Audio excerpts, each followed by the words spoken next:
오늘 우리에게 주시는 말씀은 누가복음 21장 10절로부터 19절의 말씀입니다.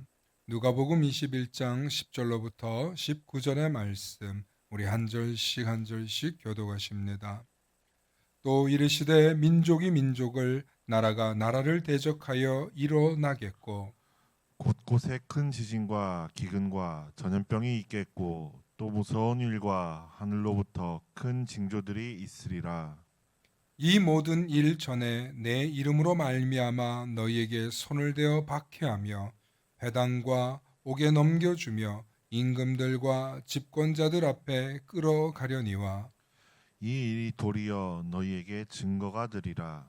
그러므로 너희는 변명할 것을 미리 궁리하지 않도록 명심하라. 내가 너희의 모든 제적이 능히 대항하거나 변박할 수 없는 구명과 지혜를 너희에게 주리라. 심지어 부모와 형제와 친척과 벗이 너를 넘겨주어 너희 중에 몇을 죽이게 하겠고 또 너희가 내 이름으로 말미암아 모든 사람에게 미움을 받을 것이나 너희 머리털 하나도 상하지 아니하리라. 너희의 너희의 인내로 인내로 너희 너희 영혼을 영혼을 얻으리라. 얻으리라. 아멘. 아멘. 오늘 우리에게 주시는 말씀은 세상 종말에 관하여라는 제목의 말씀입니다. 오늘 이 말씀을 통하여서 하나님의 크신 은혜가 있으시기를 소망합니다. 오늘 본문은 예수님께서 종말에 관하여 말씀하신 내용입니다. 그런데 이 종말이 세상의 종말인지 아니면 유대인들 예루살렘의 종말인지는 분명하지 않지만 아무래도 후자로 보입니다. 아마 한 나라의 종말, 특히 이 그리스도인들이 핍박당하게 되는 그런 시기를 이야기하고 있습니다. 마태복음과 마가복음을 보면 종말에 대한 여러 가지 내용들이 나옵니다. 오늘은 이 짧은 수요 기도의 설교로 종말에 관한 모든 이야기를 할 수는 없습니다. 그리고 종말은 언제다, 종말이 무엇이다 라고 여러분들 앞에 강연한다는 것은 사실 매우 터무니없는 소리일 수 있습니다. 그래서 오늘은 누군가가 여러분들에게 종말이 무엇이다, 그리고 종말의 때는 이렇게 될 것이다 라고 강연이나 말씀을 할 때 주의해서 들으실 필요가 있다는 것을 좀 알려드리려고 합니다. 누가 종말에 관한 얘기를 한다, 말세에 관한 얘기를 한다, 그럴 때 여러분들은 무슨 얘기인가 잘 들어보십시오. 그리고 주의해야 될 이야기를 하는지 아니면 정말 바른 얘기를 하는지 구분할 수 있기를 바랍니다. 우리는 가끔 우리 주변에서 종말에 관하여 열심히 말하는 사람들을 듣습니다. 종말에 대하여 말씀을 들을 때마다 많은 사람들의 마음이 두근거립니다. 귀를 쫑긋거립니다. 무슨 얘기를 하려나. 종교에 심취해 있는 사람들에게 종교 지도자가 종말에 관한 이야기를 할 때 그 말은 거의 진리 수준에 가깝게 듣게 됩니다. 왜냐하면 이미 같은 믿음으로 모여 있는 집단이기 때문에 한 종교의 지도자가 종말에 관한 이야기를 한다면 그 강연을, 그 설교를 듣는 사람들은 푹 빠질 수밖에 없습니다. 그렇기 때문에 종교 지도자들이 종말에 관해서 말할 때 매우 조심해야 돼요. 주의해야 합니다. 그리고 개개인이 가지고 있는, 개개인이 종교인이나 종교가 없거나 혹은 모든 사람들이 가지고 있는 종말에 대한 이미지가 있습니다. 우주과학에 빠진 사람도 종말에 관한 생각을 할 수 있고, 철학이나 인문학에 능한 사람도 종말이나 인류의 마지막 때를 이야기할 수 있고, 학식이 높은 사람이나 혹은 학식이 낮은 사람이나 많이 가진 사람이나 적게 가진 사람이나 종말에 대한 각자의 이미지는 다 다릅니다. 부자라고 해서 다 종말을 이렇게 생각하고, 가난한 사람이라고 해서 종말을 이렇게 생각하고, 많이 배운 사람이라고 해서 종말은 이렇게 될 것이라고 논리적으로 사고하고, 덜 배운 사람이라고 해서 종말은 대충 가르쳐도 잘 모를 거다라고 생각할 수 있는 게 아니라는 것입니다. 사람은 저마다 종말에 대한 이미지와 두려움을 가지고 있습니다. 또 종말은 어떤 식으로 이루어질 것이다 라고 이야기를 많이 합니다. 세계 3차, 4차 대전, 종교전쟁, 문화전쟁, 이런 전쟁을 통해서 핵폭발을 결국 사용해서 지구가 망할 것이다. 그런 예언을 보았다. 2030 몇 년, 2040 몇 년. 사실은 지나왔지만 2000년, 2010년, 2012년 계속 종말에 대한 이야기를 수많은 사이비들과 가짜 예언자들이 떠들어왔습니다. 심지어 건전하고 정통 교단에 소속된 목사들조차도 그런 이야기를 하고 혹은 믿고 홀림을 당해서 따라가곤 했습니다. 휴거와 재림 이런 것들을 통해서 자신들이 하나님께 그런 독특한 계시를 받았다 라며 사람들을 홀렸습니다. 그러나 시간은 지나갔고 또 앞으로의 종말이 미루어졌다라고 말하며 본인은 죽은 이단 사이비 교주들도 많습니다. 또 기후나 과학자들은 이런 얘기를 합니다. 기후의 변화에 따라서 생태계의 파괴와 해수면의 상승과 어떤 지구 생태계의 변화로 인하여서 인류가 어마어마하게 죽게 될 것이다 라고 과학적인 근거를 가지고 종말에 관한 이야기를 합니다.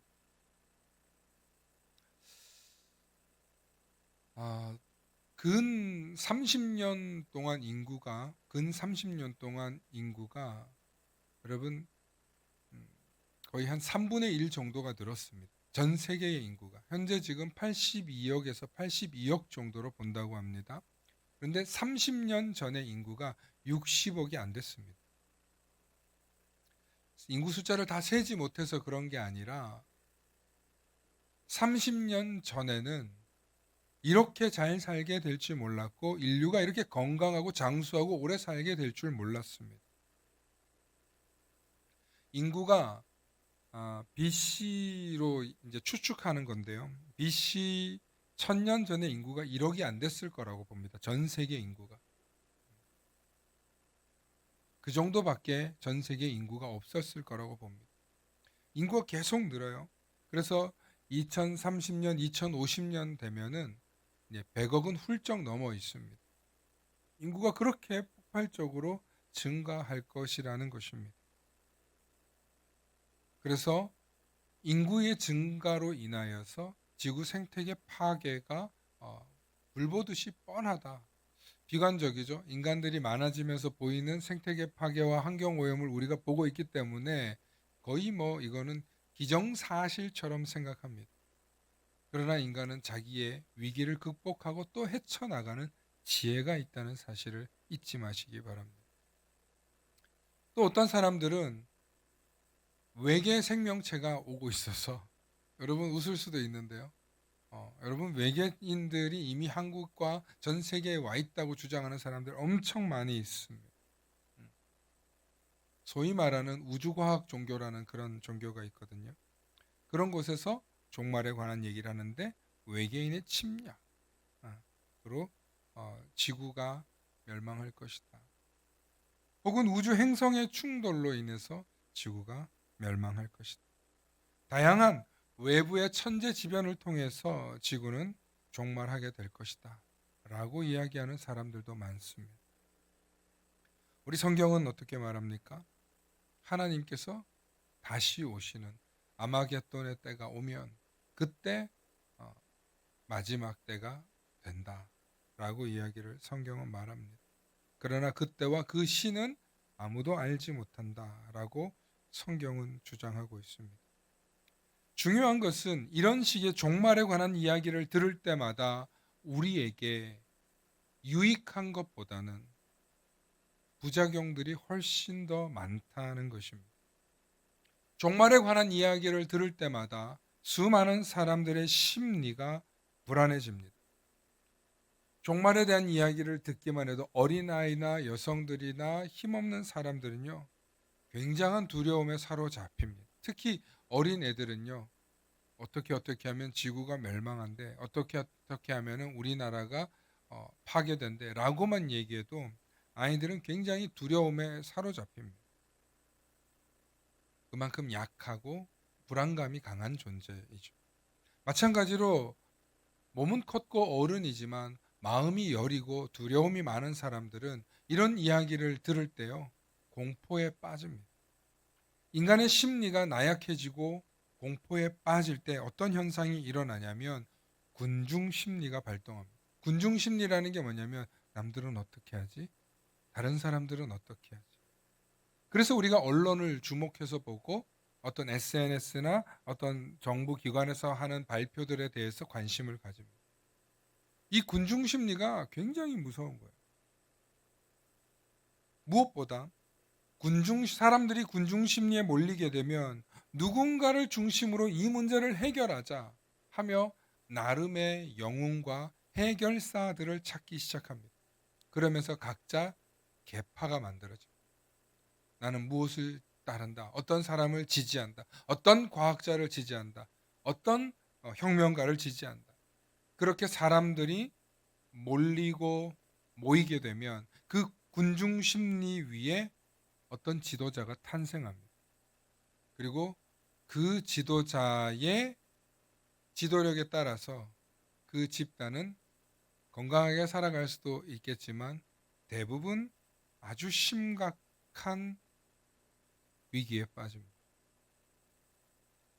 전 세계가 어느 정도 산업혁명이 일어나고 나서 어느 정도 살게 되기 시작하면서 옆 나라의 자원을 탐내기 시작합니다. 그러면서 나도 모르게 이웃끼리 갈등이 일어나고 지역 간의 분쟁이 일어나면서 결국엔 그것이 국가 간의 전쟁으로 이루어지는데, 이전에는 총칼 들고 나라 대 나라, 군대와 군대가 싸워서 빼앗는 것이 나름 정당하다 생각했습니다. 그런데 전 세계적으로 이 문제가 확산되면서 총칼이 생기고 무기가 생기고 어느 정도 전력이 생기면서 서로 이 경계선을 넘나들기 시작한 게 급변하게 넘나들고, 그러다가 국가와 국가들끼리 서로 협력하다가 결국엔 어떤 일이 일어납니까?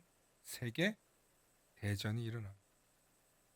그 세계 대전이 일어날 때 현상들이 있는데 그 대표적인 게 파시즘입니다. 파시즘.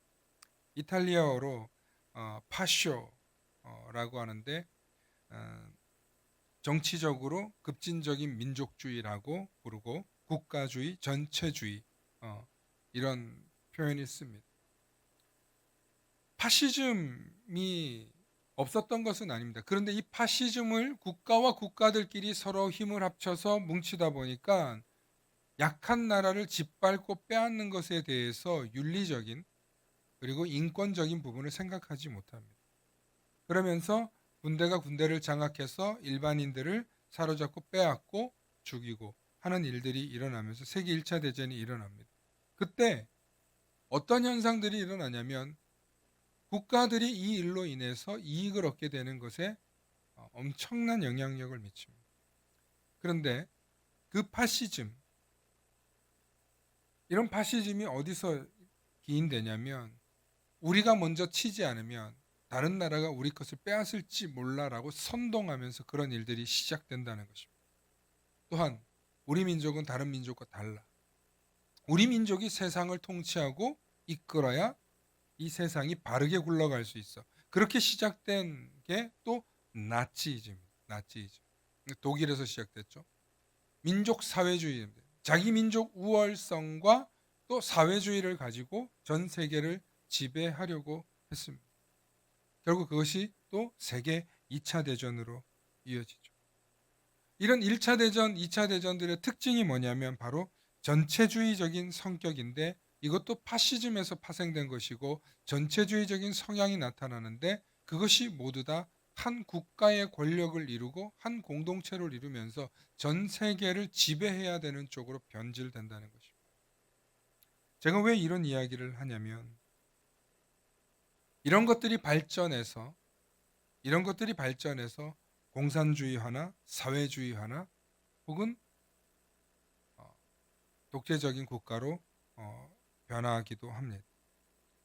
지금 북한과 같이 강력한 독재 국가들이 유지할 수 있는 게 바로 이 전체주의적 성격, 그리고 민족 사회주의적인 성격, 이런 것들을 가지고 있기 때문에 체제가 유지되는 거예요. 그리고 소수 집단과 소수 엘리트 집단, 그들이 나라를 이끌어 간다. 철저히 자기들끼리 똘똘 뭉치는, 그러나 다른 사람들의 인권이나 가난한 사람들의 굶주림은 전혀 돌보지 않는 아주 이상한 형태로 세계가 변해가고 있습니다.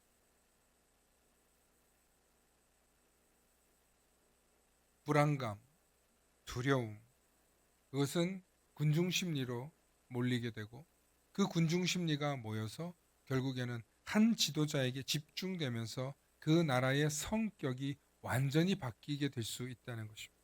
그것을 우리는 너무나 가까이서 보고 있어요. 바로 위로 올라갈수록 북한이라고 하는 나라가 그런 사상과 체계를 확립하면서 삼김부자가 지금까지 통치하고 있습니다.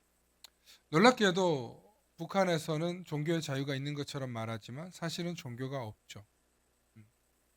그리고 자유주의라든지 민주주의는 그들에게는 계속 악한 것, 국가를 반역하는 세력인 것, 그런 식으로 호도하면서 나라를 자신들의 세력을 견고히 합니다. 얼마 전에 북한에서 대한민국의 탄핵 뉴스를 보여주면서 그것을 이렇게 호도하더라는 것입니다. 봐라, 저 지금 여전히 미군정에 의해서 통치를 받는 저렇게 무지한 백성들은 자기 나라 대통령을, 자기 나라의 왕을 향해서 촛불을 든다. 이 얼마나 어리석은 백성들이냐. 사회가 무질서하고 이런 사회로 너희들이 살면 안 된다. 그런 식으로 우리의 어떤 민주적인 어떤 절차나 데모하는 문제에 대해서 비평하는 것입니다. 그러니까 저렇게 모여서 저런 짓을 하면 된다, 안 된다? 안 된다. 그것이 김정은이가 통치하는 평양의 모습입니다. 그런데 여러분, 이건 북한의 모습만 있는 게 아니라 이란이나 사우디나 어떤 무슬림 공화국이나 힌두 공화국에서도 이런 데모나 사태가 거의 불가능합니다. 그랬다가는 다 죽음입니다. 오늘날 우리 사회를 구성하고 있고 잘 사는 나라들의 대표적인 게 민주주의와 자유시장 경제인 자본주의이잖아요. 근데 이 모든 기초와 바탕에 되는 이상적인 제도를 제공한 게 바로 개신교의 장로회주의입니다. 민주주의와 장로회주의가 합쳐져서 오늘날 우리 사회의 민주주의의 토대가 되었고 그것이 의회민주주의로 변화된 것입니다.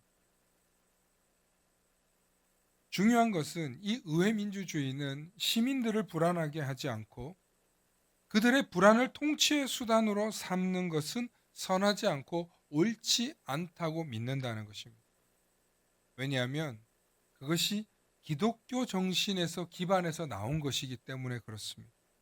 만약에 과거 군주제나 전체주의를 가지고 있는 그런 국가에서 기독교 정신이 뭔지를 모르는 나라에서는요, 전체주의나 혹은 군, 국, 군주제를 가지고 있었던 그런 국가는요, 이걸 받아들이기가 어렵습니다.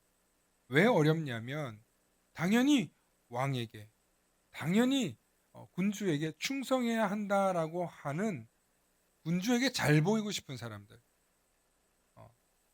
왕에게 잘 보이고 싶은 사람들이 그런 여론을 만든다는 거예요. 그런 사람들이 어떤 사람들이겠습니까?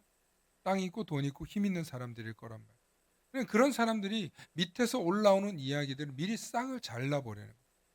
그러면 절대로 풀뿌리 민주주의가 이루어질 수 없다는 거예요. 제가 왜 갑자기 종말 얘기하다가 이런 이야기를 하냐면 사람들 마음속 깊은 곳에 지금 세상이 이렇게 되면 나라가 망한다 라고 주장한다는 것입니다. 지금 한국의 많은 기독교인들이 대한민국 망했다, 너무나 쉽게 이제는 한국 망했다 라고 말하시는 분들이 너무 많아요. 그리고 나서 이제는 망해도 상관없어 나랑, 이제는 뭐 어쩔 수 없지, 뭐 다 지들이 잘못한 건데, 뭐 나랑 정치적 성향과 색깔이 다른 사람들이 내가 지지하는 대통령을 처단했기 때문에 이제는 나라 망해도 상관없다, 나라가 망한다라고 걱정하면서 나라가 망해도 상관없다라고까지 말해버립니다. 도대체 무슨 말을 믿어야 될지 모르겠어요. 사랑하는 성도 여러분, 자유를 억제하고 통제하면 그것이 우리를 궁극적으로 잘 살게 할 것 같지만 전혀 그렇지 않습니다. 불안 심리를 통해서 사회가 인간을 지배하는 분위기가 되면 개인의 인권과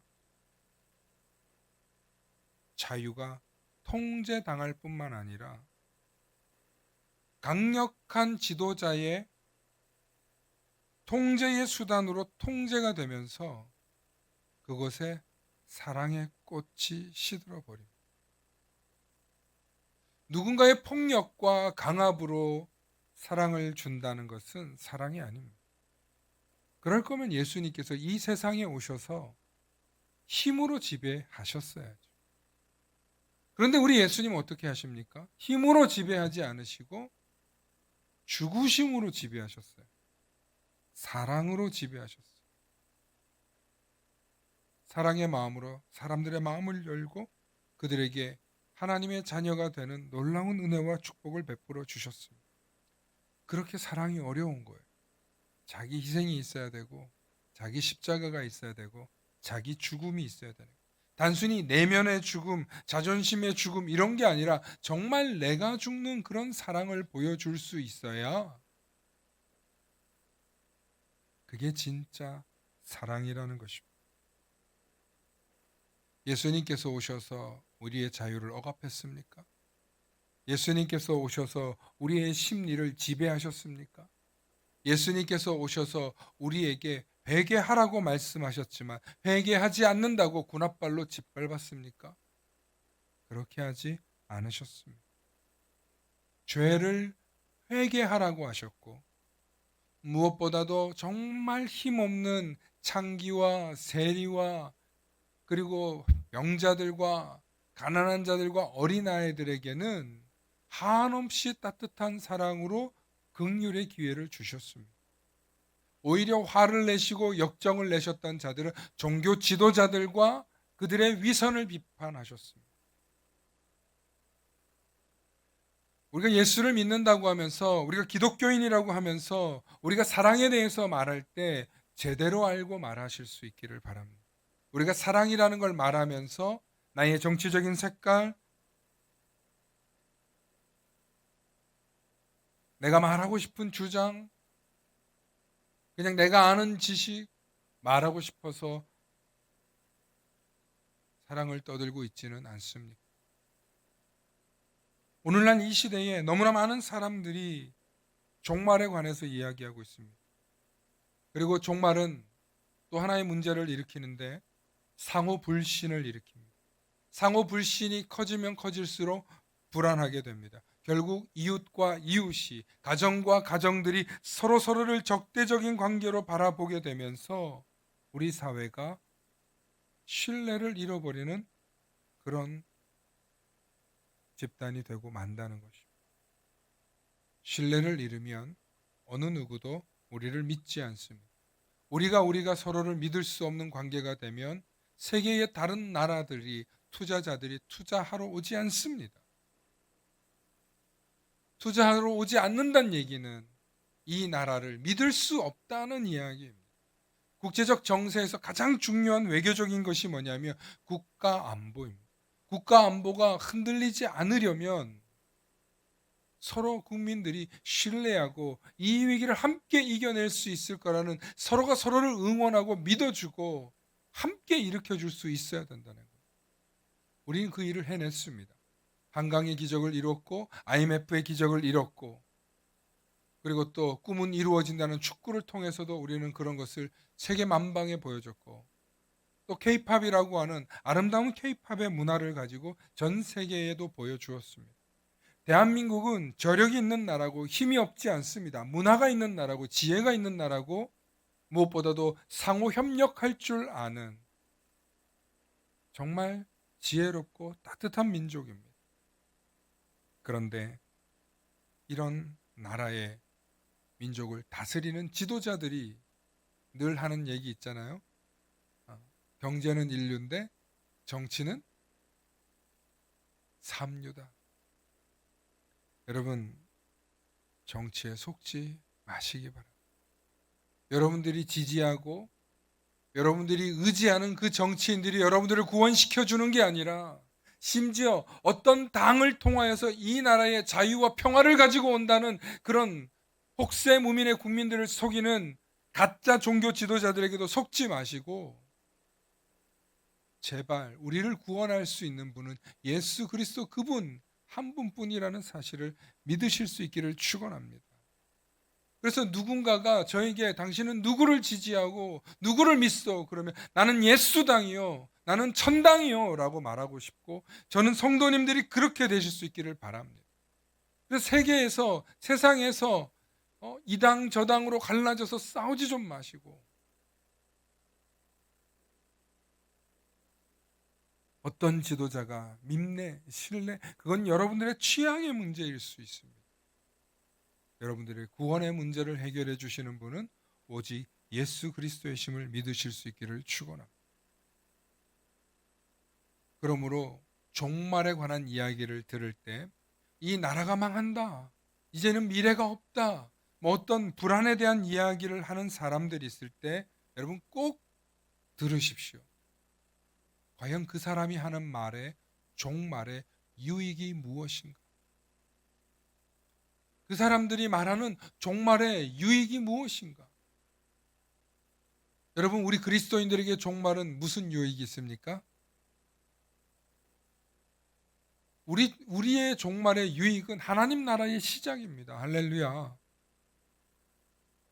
그래서 우리는 죽음을 두려워하지 않고 예수 그리스도가 베풀어 주시는 그 은혜의 잔치상에 참여하면서, 우리는 그리스도를 믿는 공동체로 모여서 하나님 나라를 바라보는, 천국을 소망하는 사람들이기 때문에, 종말이 왔어? 그러면 새로운 하나님 나라의 시작이에요. 천당의 시작이에요. 그래서 종말 오면 뭐 두렵다가 아니라, 종말 어서 와. 우리 하나님께 나아가고 싶어. 그렇다고 해서 적극적으로 세상의 멸망에 앞장서자는 이야기는 절대 아닙니다. 현실을 살아가고 있는 우리가 현실을 열심히 살아가고 예수 그리스도의 사랑으로 이 땅을 살아내십시오. 내 때에 종말이 오지 않았다면 그것은 다음 세대가 물려받아서 또 짊어지고 가야 할 숙제일 것입니다. 중요한 것은 종말이라는 말을 통해서 사람들의 마음을, 심리를 두렵게 하고 불안하게 해서 우리를 지배하려고 하는 그런 가짜 지도자들에게 속지 마시기 바랍니다. 파시즘, 나치즘, 전체주의, 공산주의, 민족주의, 이런 거에 속지 마시기 바랍니다. 이제는 세계 인류가 함께 평화롭게 공존하며 살아가는 시대로 변화될 것입니다. 국가와 국가 간의 국경을 사라지며 국경이 무너지는 그런 시대가 수십 년 안에 올 것입니다. 더 이상 한 개인의 지배와 지도력으로 세상을 다스릴 수 없는 시대가 오게 될 것입니다. 왜냐하면 인류는 계속 정치적으로, 경제적으로, 문화인류학적으로도 계속 발전해 나아갈 것입니다. 그리고 가짜와 거짓은 처단당하게 될 것입니다. 물론 이 세상이 지상낙원이 되고 천국이 되면 가장 좋겠죠. 그러나 이 세상은 그렇게 되기는 쉽지 않을 것입니다. 하지만 계속 이 세상은 조금씩 발전해 갈 것입니다. 문제는 사회의 많은 지도층이나 또 많은 사람들이 자꾸만 우리 사회를 양극화하는 짓을 한다는 것입니다. 좌가 옳다, 우가 옳다. 상대를 이해하고 배려하고 존중하는 것을 강조하지 않고 상대가 틀렸다고 나만 맞다고 주장하는 사람들 때문에 이 나라가 혼란스럽고 어지러운 것 아니겠습니까? 우리 사회가 지금 심각한 정치적 양극화 현상으로 나라와 민족이 혼란에 빠져 있습니다. 그리고 그 근본에는 많은 정치 지도자들 뿐만 아니라 종교인들이 들어있다는 사실을 생각할 때 참 가슴이 아픕니다. 예수님은 오른밤을 맞으면 왼밤을 돌려대라고 했습니다. 예수님은 우리에게 오리를 가자고 하면 십리를 가주라고 했습니다. 겉옷을 달라고 하면 속옷까지 내어주라고 하셨습니다. 그것이 우리 그리스도인들이 적극적으로 이 사회를 이끌어 나아가기 위해 자기 희생이라는 두려움 없이 나아갈 수 있는 믿음의 소양에서 나와야 할 줄로 믿습니다.